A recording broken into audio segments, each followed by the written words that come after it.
Yo, Yo, what up? Dalton Rosta, what's up, baby? What's up, brother? How are you? Good. Are you in your hotel room? Yes, sir. And Friday's the big day? Yes, sir. 4 days Dude, away. Dude, that is a lot of money that comes up quickly. I was doing all my research last night. That's wild. If you win 3 fights in a row, you get the $500K. Yeah, as a bonus on top of what I get paid already. So I'll get paid each fight and then get paid for the championship bout in the finals and then get the $500,000 bonus on top of that. And the dates for the fights are this Friday, obviously, April what is it, the 18th? And then Sir. when are the and then sorry, and what are the other dates? I'm not sure. I know the second round is in June. I don't know if I'm on the June 20th card or the card after that. There's one. The first one's Nashville. Next one's Wichita, Kansas, and then after that, Chicago. I don't know if I'm on Wichita or Chicago. And then the next fight card after that is in August. They have 3 in August as well. So it ends up being 3 fights total or 4 fights total? 3 total. And then I believe at the end of the year, they're going to have the winner of the championship series or the winner of the tournament fight the champion of the championship series. So what was Bellator is now going to be PFL championship series. There's going to be 2 different formats. And I think they're going to have everybody unify the belts at the end of the year. Holy shit. Yeah. So I think it'll end up being 4. Hey, is this the most exciting thing you've ever been a part of? Yeah, bro. I mean, every fight's more exciting than the last one for me. You know, Yeah. It's cliche, but every fighter says every fight forward from here on out is the biggest fight of their career. You know what I mean? And I think it's true. This one's definitely the biggest fight of my career. Also, because you're 9-1 and all your hard work is paying off, and it's culminating into this. I mean, you're the youngest fighter in the group, right? Yes. Was that hard? I mean, you have a great record. Obviously, you have a great resume. Was that hard getting into that? I mean, I stayed on my manager before they even announced the tournament. There was speculation they were going to make the 85-pound tournament. I was on my manager as soon as they announced it, and then I realized I was re-signing with PFL because I was in negotiations pretty much since my last fight until January. I was pushing on my manager. I'm like, yo, get me in this tournament. Get me in this tournament. And at first they were saying I was going to be alternate. I'm like, oh, who's going to be in over me? You know what I mean? I'm like thinking like it's an 8-man tournament. I'm like, you're putting me in an alternate as an alternate. Who's the fucking 8 guys ahead of me? You know, and I don't know if that was just, you know, they were using that as a negotiating tactic or whatever before I signed, but I ended up in the tournament right away, so it didn't even matter. I'm so excited for you. Hey, is there any way you could turn your phone sideways? Like right now, you look like Beetlejuice. Your body looks giant and your head looks tiny. Oh, yeah, way better. Yeah, I'm on my iPad, so the camera is just I'm not gonna be looking directly at the camera. That's fine. Like, that's fine. Over on the side. Are you? How old are you now, Dalton? I'm 29 now. Are you in just fucking savage state right now?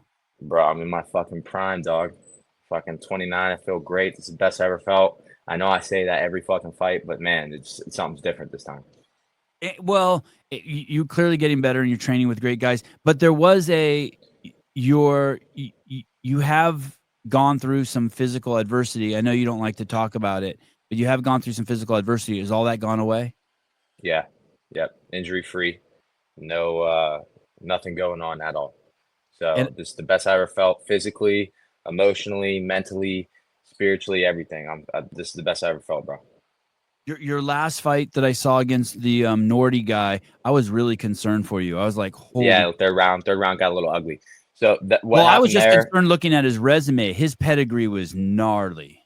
Yeah, no, he was great. He was a great fighter, good fighter, very good fighter. Just not good enough.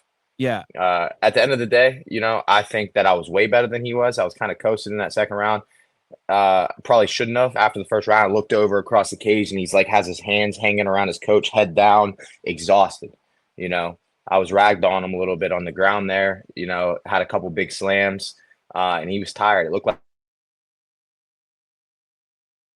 Uh-oh, you froze.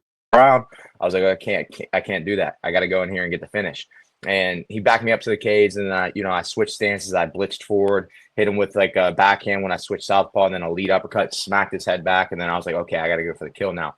So then I threw a lead leg kick, and then I slipped. I like crushed too much distance whenever I threw the head kick, and I ended up slipping. He ended up getting on top of me, and that's what led to the chain of events that ended up leading to an ugly third round. I ended up on bottom. Whenever I got up, he caught me with the elbow flush directly in the center of my forehead. That one didn't buzz me, but it was a good shot. I tried taking a takedown, didn't get it, ended up on bottom again. This time, whenever I, was separated away from him, was peeling his hands, turning back into him, he caught me with an elbow, but this one was in the back of the head. And that one stunned me a little bit. And then the same thing happened over again after I panic shot again after that. So it got a little ugly, but 2 of the shots were illegal shots, but I can't rely on the ref to see that in real time. So, I had to battle through that in the fight, a little bit of adversity there. Those could have been shots where if the ref, saw it, he would have given me 5 minutes, and I could have, because it was an illegal shot, could have pulled the Aljamain Sterling if I wanted to, but I wouldn't have, obviously. But yeah, I mean, it ended up working out. It wasn't the prettiest third round, but I got the fucking win, so that's all that matters. Yeah, it was a great win. Hey, I was watching the fight. How tall are you? 6 foot. And this guy you're fighting is a giant, right? 6'3"? Yes, sir. I was looking at the fights this weekend, and I was thinking about your fight as I was watching them, because I was looking like Diego Lopez was significantly taller than Alexander Volkanovski. Patty Pimblett looked like a giant next to Chandler, and then Yair obviously dwarfed Pitbull also. When you watch those, did you watch those fights? I watched. I didn't watch the main event. I ended up going to sleep. Sleep's a little bit more important to me at this point. Like, did you? Okay, let's talk about Yair and Pitbull. Did you think? Do you learn anything from that fight? You're like, hey man, that dude took way too long on the outside in the first round. That Yair's length was just too much for him, but he should have had a plan to close that in the first round. And do you think about that with your fight? Here's the thing. It's easy to critique him from the outside looking in. As a fighter, I'm a professional fighter. He's a professional fighter. He's fucking high level. At the end of the day, he knows looking back. And if he was the outsider looking in, if he wasn't the guy fighting, he'd probably be thinking the same thing. Oh, you got to find ways to close the distance. You can't stay on the outside. You're fighting at his range. But sometimes there's things in there that, dictate the distance a little bit more than meets the eye. You know what I mean? It might be pressure, it might be power, it might be speed, it might just be like footwork. You never know. And sometimes these guys feel a little bit more comfortable sitting on the outside whenever it becomes a tit for tat type of fight. So I don't know. For me, I would have found a way to close the distance, whether I would have had to make it ugly or not. That would be really depend on the opponent. But yeah, I'd imagine he's going to look back on his fight and he's going to think, man, I should have found ways to close that distance faster and everything else like that. And he probably knew it during the fight. His coaches probably knew it, but there's a lot of factors that go into that. Yeah, because this guy, I'm just like I'm no fighter, and I've never been in the ring, but I'm looking at this guy, and he's 38, and you're 29. He's a fucking complete savage. What's his name? Sabadu? Am I saying Sadibu C? Sadibu C. Yes, and sir. And I watched a bunch of his fights, and he's long, and he's not going to want you anywhere fucking near him. You know what I mean? And he's a kicking machine. Yep. So I was like, God, I hope Dalton, because I watched all these fights with these little guys. Chandler was getting just picked from the outside too. Not that you're little at 6 feet, but I'm thinking, oh shit, Dalton needs to make sure that guy can't do any of that bullshit to him. Yeah, 100%. And a lot of the game plan has been to kind of like use his length against him, expose some of those parts in his games. More like I didn't see the Volkanovski fight, but Volkanovski's a lot shorter than Diego Lopez, and you see he came out on top. So he found a way to do it. I'll find a way to do it too. I've been practicing it all game plan or all camp long. It's been in the game plan. Come fight night, a little bit smaller too. So I'm not 100% sure. It could have just been my perception from the outside, but the cage looked a little bit smaller than what I'm used to fighting in with Bellator. And if that's the case, that suits me better. This guy needs range to kick. You know what I mean? And he's able to knee and stuff like that too, but he's mainly a kicker and he likes that open stance. He likes standing in southpaw if his opponent's orthodox, and he'll switch to orthodox if his opponent's southpaw.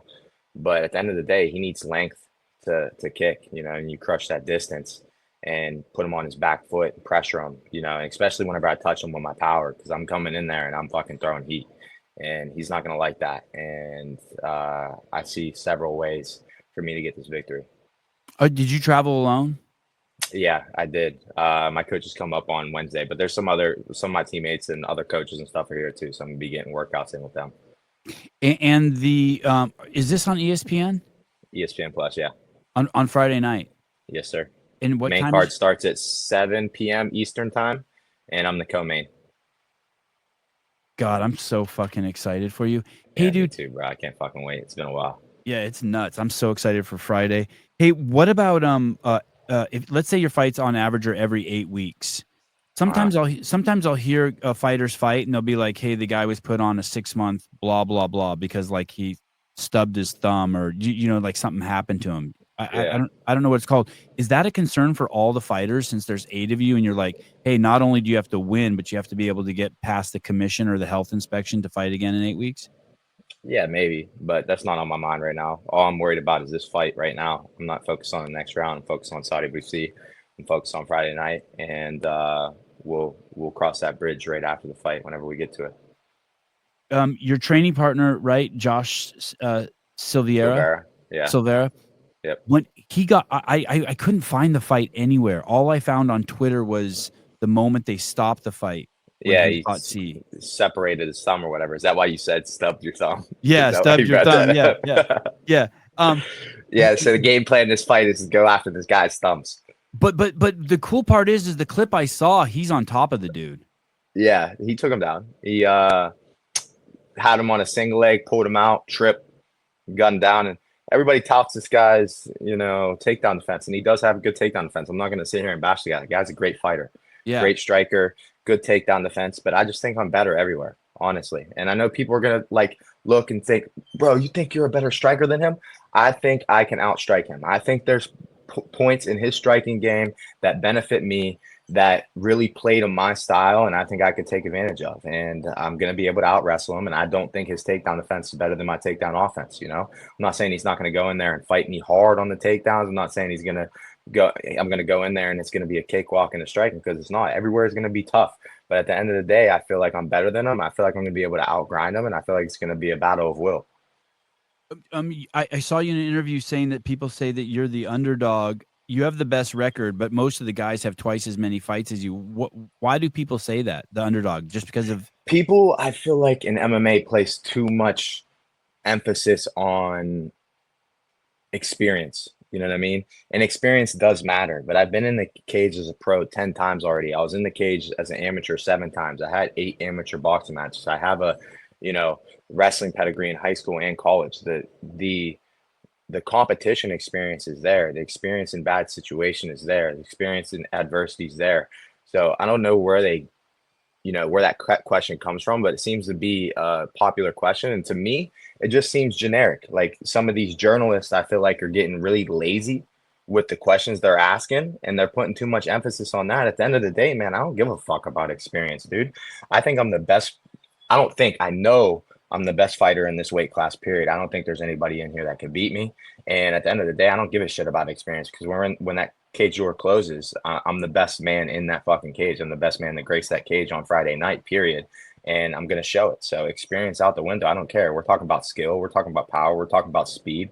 We're talking about will. We're talking about conditioning. When you put everything together, man, I'm the best. So that's all it is. I'm so stoked to hear you talk like this. Someone said his mentality sounds like Tyson Bagent. Tyson, I don't know. Maybe I did a show with both you. Did I do a show with both you and Tyson on at the same time once? No. Tyson's the he's the walk-on quarterback for the Chicago Bears.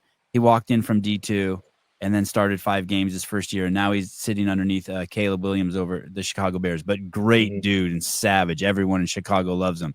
But he sounds you guys sound like hey, you know what you need to do and you're going to get it done. Yes, sir. Hey, 185 still a good weight for you? I mean, I cannot believe how fucking lean and fucking yoked you look. Bro, well, I'm gonna make weight. I always make weight. It's easy for me to lose water, but man, I'm fucking heavy this time, dude. And I'm lean. I'm fucking like 3% body fat. I got my body fat done, like 2.9%. And I'm heavier than I usually am. I'm leaner, but I'm heavier. I'm like 205 right now, so I still got about 19 pounds to go. And yeah, I mean, I'm gonna be big in the cage. He's gonna be taller than me, but you're gonna see a difference in body structure. And And And he's a big dude though too. He fought at 205, so it's not going to be. He's not a walk in the Yeah, park for him either. 100%. But he's naturally an 85-pounder, and he's tall, he's lanky, he has long legs. He's going to use that stuff to his advantage. And, he's going to be a lot taller than me, but I'm going to be bigger. I'm going to be heavier. I'm going to be stronger. And I'm going to be faster. And I'm going to be way more fucking handsome, too, Way before more. and after. He is fun to look at. That he is fun to look at. It's going to be quite the show for the fans to see you guys mix it up. Hey, what do you think about the tariffs? Do we war? I want to just war with China. I want to keep turning them up. Yeah. What do you I don't think? know, bro. They're freaking you out? No, I try not to read too far into that. I feel like whenever shit like this comes up in politics, there's a lot of people that don't know what the fuck they're talking about. They automatically give their input, and then they see one person that's a so-called expert talk about it, and then they regurgitate their opinion on whatever the hell they say, and then they feel like they're the expert. And it's like, bro, all you're doing is repeating what you heard some expert, self-proclaimed expert, say. You know what I mean? So it's at the end of the day, we're not going to see how it actually works until we see it put into play. And there's a lot of factors that go into it, obviously. Economically, you look at it from the basis of economics and like the direct effect it's supposed to have. Sure, some of these experts and everything might have their opinions on that based off of history, based off of what it's supposed to happen. But then you have people like some of the other countries have been, dealing trades and stuff with Trump just because they don't want the tariffs. So they're like, okay, we're gonna, but then you have countries like China too that are saying that they're going to impose higher tariffs on the United States too. So it's playing both ways. But I feel like Donald Trump's bullying a lot of other countries personally, and he's kind of getting what he wants. Like in a bad way bullying or in a good way bullying? No, it's in a good way. You got to show people, you know what I mean, that you're nothing to play with and that you mean business. So you like it? Yeah, I like it. I mean, at the end of the day, there's no really tell on how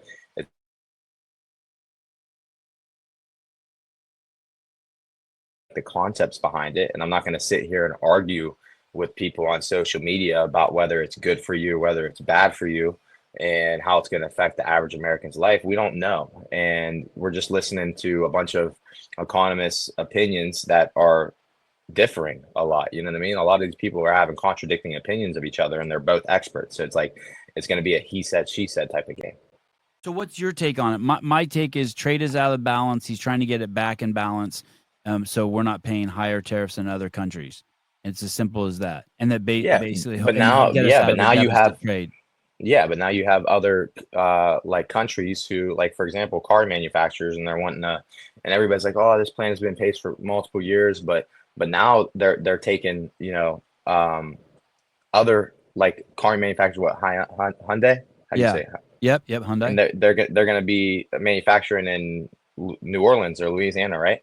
Something like that. Starting an entire new plant. And I think Honda in Indiana, like, I'm hearing about all these new car plants opening up. Yeah, that's going to increase gross domestic product in the United States, and that's going to lower import costs and everything else. And people are talking, and it's going to create more jobs in the United States as well. So I think it's good. You know what I mean? There's going to be people that are, combating that and saying that, talking about all the cons of the tariffs, but there's going to be pros and cons to everything. And my other thought is that we're just heading in the wrong direction. Something needs to change with the $36 trillion deficit. Like, hey, we better do something. Yeah, I mean, I'm gonna leave that up to them, though. You know what I mean? I'm gonna worry about my own credit card debt. Yeah, that shit first, and my own fucking mortgages and car notes and everything before I'm worried about what our trade deficit and our national debt is. Obviously, the less would be better for the average American. So. If Donald Trump can get that done, then so be it. And are you enjoying the Doge stuff?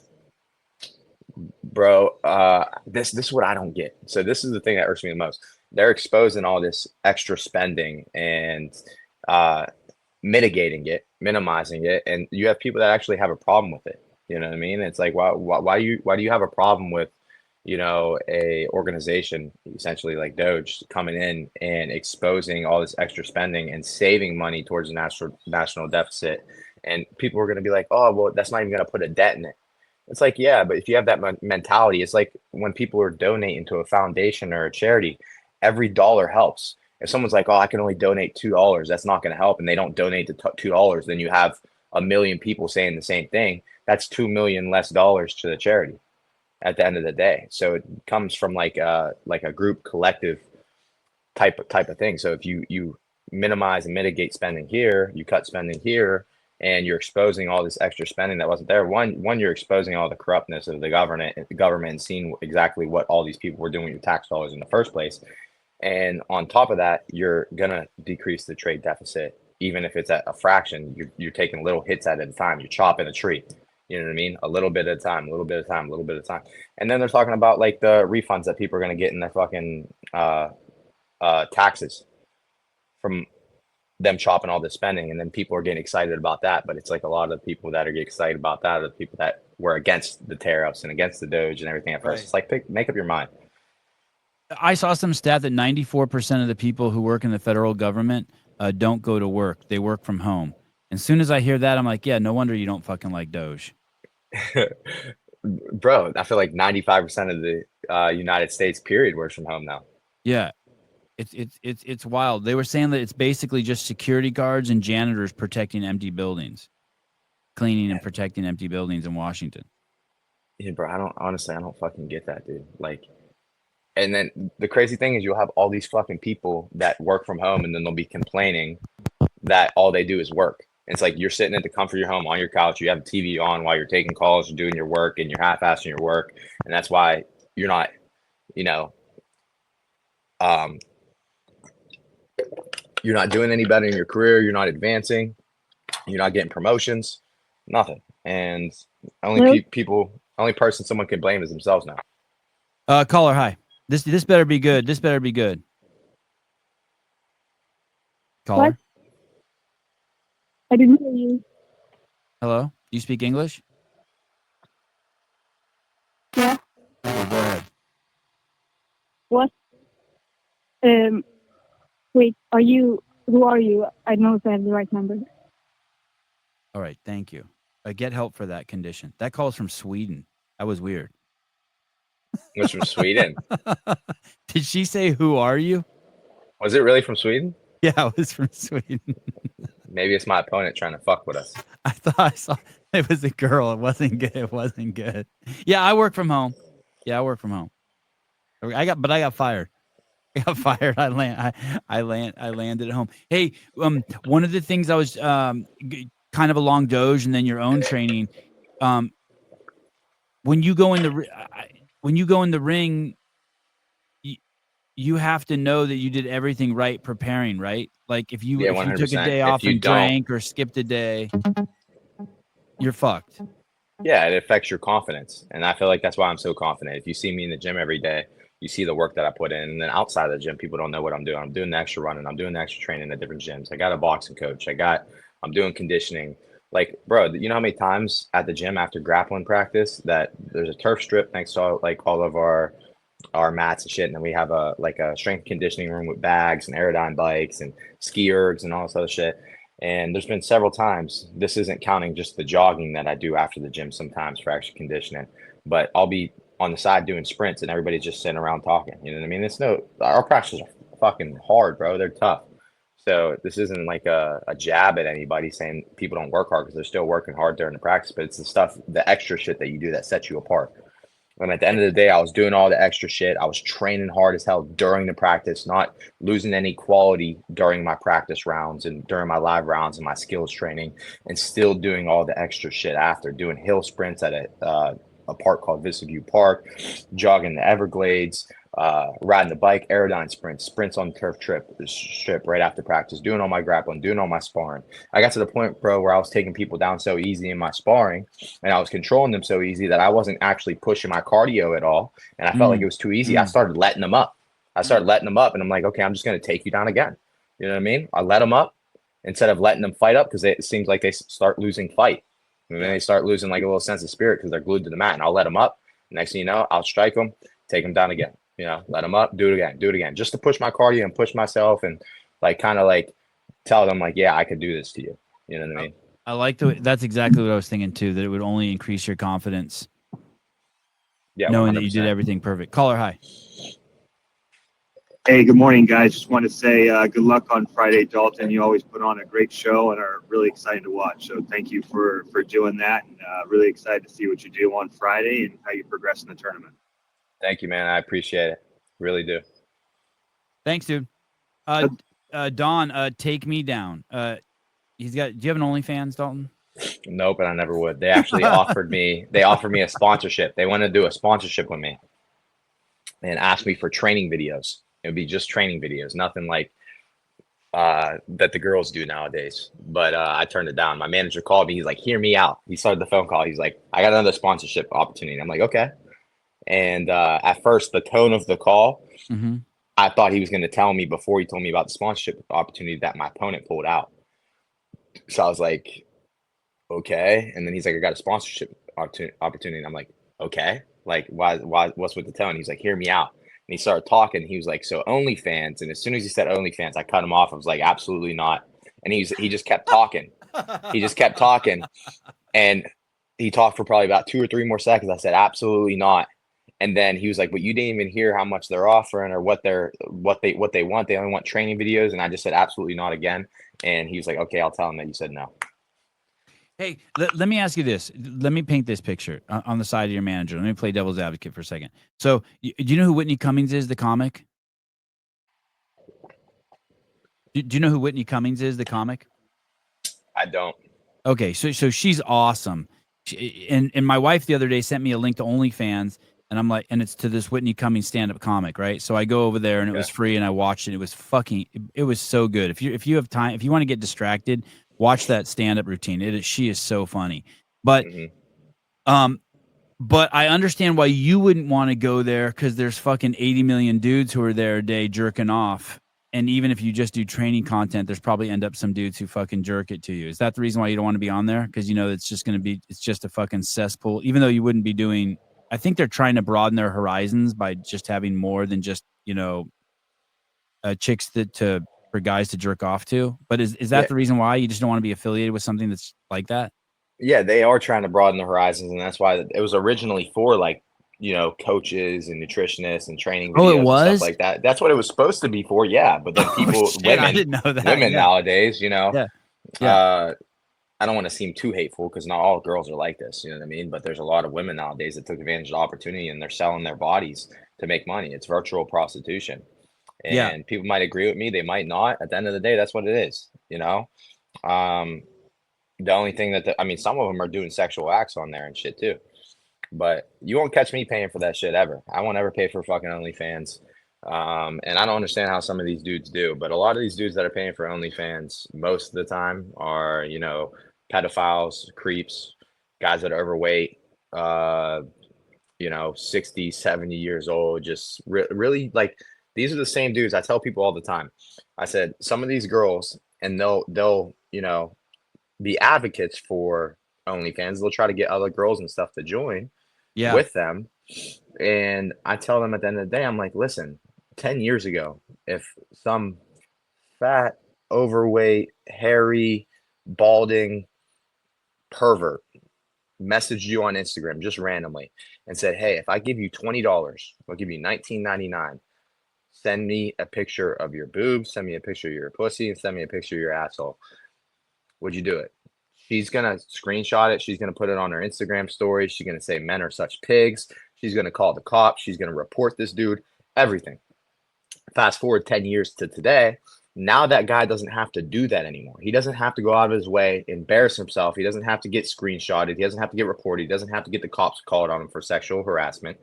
He gets to skip all that. And all he has to do is put in his credit card number, and he gets to see more than what he would have been requesting back then anyways, you know what I mean?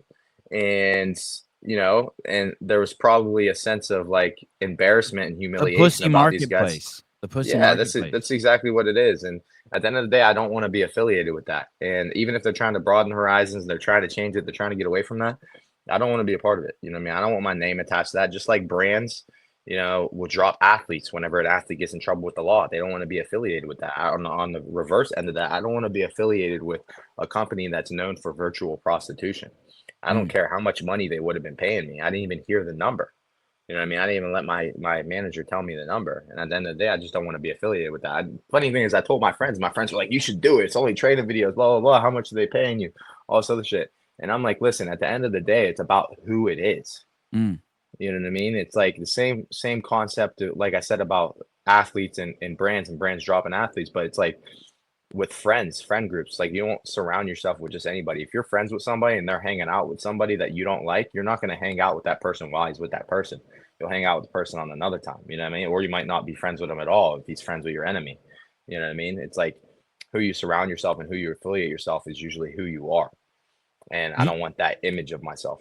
Dalton, I think I saw some crazy stat, like men between the age of 19 and 45, like half of them have fucking spent money on OnlyFans Yeah, I had a couple in the I United States.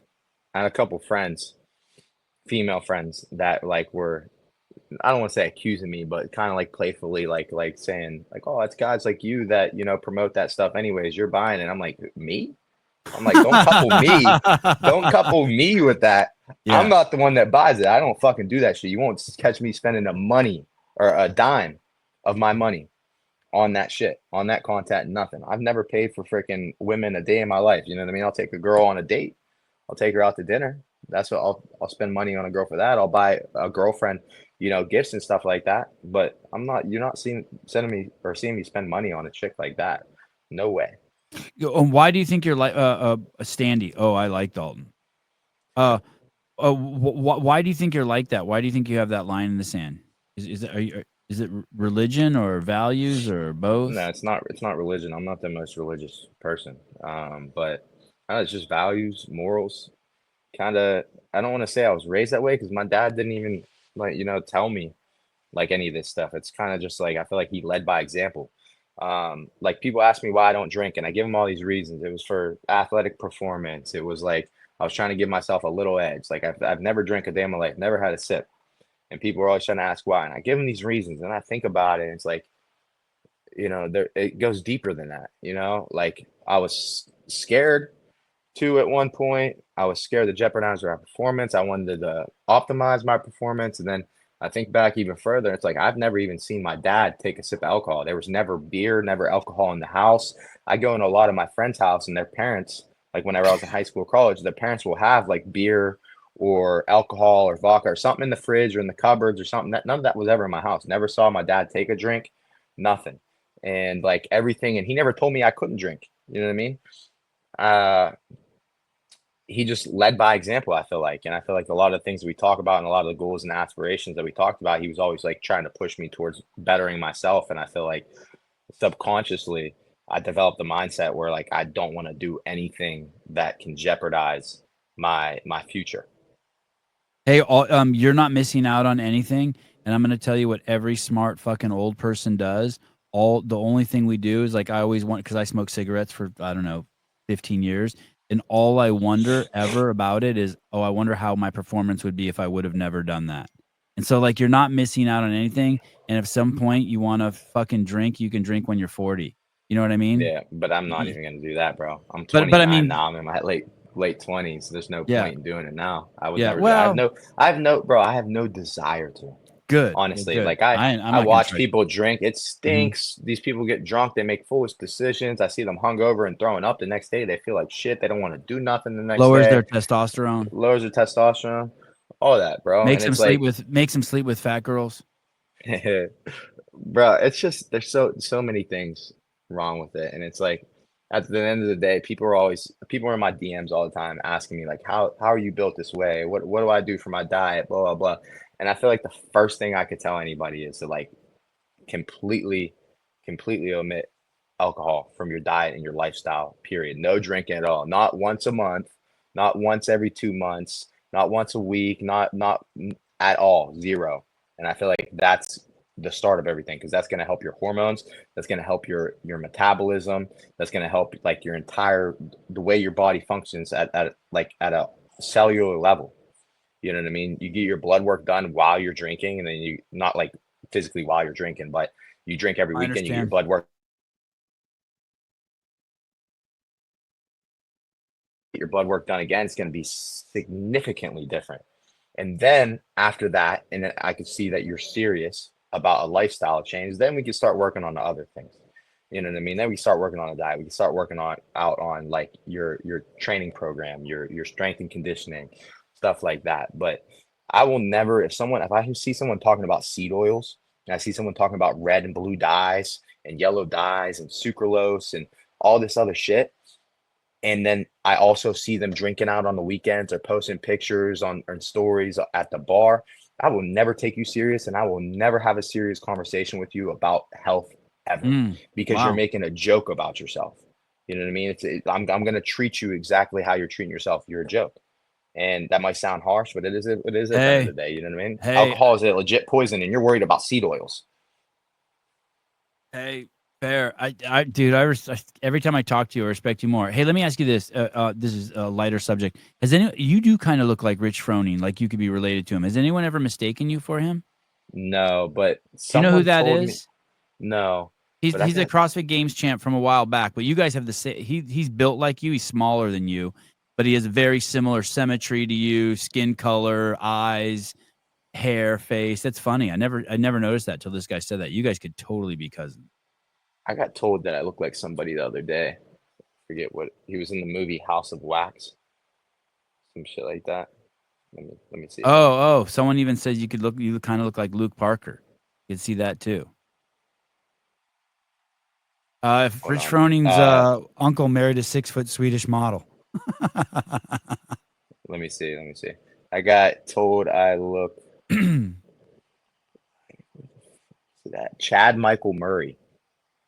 You know who that is? No. From they said from like when he was younger, like a younger Chad Michael Murray. This was at I was at the pool. Oh yeah, and you could be the there's like straight you could be the straight version of him. He's gay. No, but I'm just throwing that out there. Not one of these pictures. Like, go to the images. They actually showed me an image because I had no idea who the hell this dude was, and they were like, "Oh, he's from House of Wax." Blah blah blah. That picture right there. Right here. No, Yeah, I guess the I can right one. Yeah, I guess I can kind of see that. They're saying because I didn't have a beard at the time too. If he's not gay, he should be. Yeah, but that's the first time I've ever been told that. But I'd rather just be told I'm handsome rather than look like somebody else. Hey, will you shave anything before the fight, or you go out like that? Nah, I grew this shit back, bro. I'm not shaving this shit again, bro. I look better with a beard. I don't have the best beard, but I look better with it for sure. Hey, does it matter fighting with the beard or not? Does it do anything, like take anything off a punch, or? I don't see how it would if someone's connecting with my jaw. You know what I mean? Like with the power that middleweights are throwing at, I don't see how a little bit of hair is gonna, protect me at all. Standy, what the fuck? Not even. Yeah, I didn't see it either. I was trying to be nice. That's just what I was told, bro. That's why I had to search for it. Like, I didn't even know his name. That's why I had to search for the name. I didn't even know who the dude was. It's the bracket's cool. Yeah, I like the tournament style. Yeah, after you beat this dude, then you might get to fight the dude that you had your only loss against. That's if he makes it past his opponent. But right. I'm not worried about that right now. But that would ends up happening. Yeah, if that ends up happening, so be it. But I'm not worried about that right now. Yeah, that's all. So that is what it is. It's crush this dude, then pull your head up and look around and see what's going on. Yes, sir. Is that easy to do, or like, are you ready to fight now? Like, if they're like, "Hey, we're moving it up to tonight," I mean, outside of the weight cut, are you like, "Okay, let's go do it"? 1,000%. Yeah, I was ready to fight. I was ready to fight 8 weeks ago. God, that's crazy. Will you enjoy these next few days up until Friday? Honestly, I'm getting a little antsy, a little bit anxious to try and make weight, and I'm not looking forward to the weight cut, but I'm ready to fight. So hold on, I'm on an interview. If they're naked, they can come in. Let me check to see who it is. I'm working right now. All right. Thanks. Oh, that hurts. Oh, that was the maid lady. Yeah. Oh. So, but yeah, what were we talking about again? Are you going to enjoy the next few days? Oh yeah, I'm not going to enjoy the weight cut, but we'll see. I bought some cookies already for after the fight Gideon's Bakehouse. I'm gonna enjoy those after I beat this dude's ass. That's Hey, all I know. what if he doesn't make weight? What happens in a tournament style if you don't make weight? Do you take a money loss, or what happens? I'm not sure. They were talking about how somebody missed weight last week, but they did a contracted like catch weight just so he could stay in the tournament or something, like a pound or 2 pounds over what it was supposed to be. But I mean, I don't know. If I don't see him missing weight if he's naturally 85 pounder. He was a small 205 pounder. He was originally at 170, and then he went up to 205. Now he's back down to 85. I don't see him miss weight, and I'm not going to miss weight. And you do all the stuff that we see in the videos, like you get in that little bag and they heat it up and put towels on you and all that shit. I did the towels thing the last fight, bro, but I don't like it. It doesn't make me sweat anymore. It just and I feel like it doesn't even hold in my sweat. I feel like it'd be better off cooling down just like with just in my boxers, like letting my body naturally cool down and get extra sweat off me. But I'll start a workout in my sauna suit and I'll have a hoodie and sweats over top of it. Then after a couple rounds, 2 rounds, I'll take the sweats off. Then I'll do it in just the sauna suit from that point forward. And I'll work out like another 3-4 rounds. And then I'll go sit in the sauna for the rest of the time. And I'll take little breaks whenever I need them, whenever it gets too hot, get back in, little break. Don't let my body cool down too much though. I get back in while I'm still sweating. And it's the most important part is breaking the sweat to get the sweat flowing. And then it's pretty easy from there. And then you weigh in Thursday. Yeah, Thursday morning. So I'm probably gonna wake up Thursday morning. I would imagine I probably wake up like 200 pounds or so, maybe 199, and then I'll cut like 14 pounds that morning, 13 pounds that morning. No shit, that's how it's done. Yeah. That's how I'm gonna do it. It's not how everybody does it. Sometimes I've gotten on weight the night before, but then I struggle to sleep. So I'm gonna do all my weight in the morning. It doesn't take me long to lose it. I'll probably get up like weigh-ins are at 9 a.m. So I'll probably start my weight cut like 6:30. And then you weigh in, and then I mean, do you just start just crushing shit, or do you have to be careful you don't eat too much? You have to be careful just so you don't get like a stomach ache, because it'll affect you the following day. Because then it takes a little bit to digest it, and you're feeling like shit the entire time, and then you end up not eating like the meals at the time you're supposed to eat them, and it ends up being detrimental just because you're trying to get heavier right away. Yeah, I would have so much problem with that. I would just be like, that would be as hard as the weight cut for me. As soon as I took one bite, I do that all the time. I'll fast for a couple days. I take one bite of something, and it's just like, fucking, it's on. Till I can't move. I do the same shit, but for after weigh-ins, I can't do that. But after my fight, 100%, I'm fucking eating everything. That night even? Yeah, that night, 100%. Right after I leave the cage, I'm gonna go do my media shit, get my check, shower, and then after I shower, go to dinner. Probably I have some cookies back here if I can't make it to the cookie place in time, because there's other cookies I want to try. I just got the limited edition ones that they only had for yesterday, so wanted to make sure I got those before they ran out. And then probably gonna go to a donut spot. If you've seen my story on Instagram, there was a little donut spot we were looking at. I want to go there. It was at Disney Springs. And then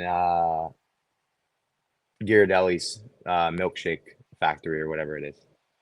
Hey, Dalton, you seem I don't know what the word is, more intense or more focused than I've ever seen you. Like you see, like you, dude.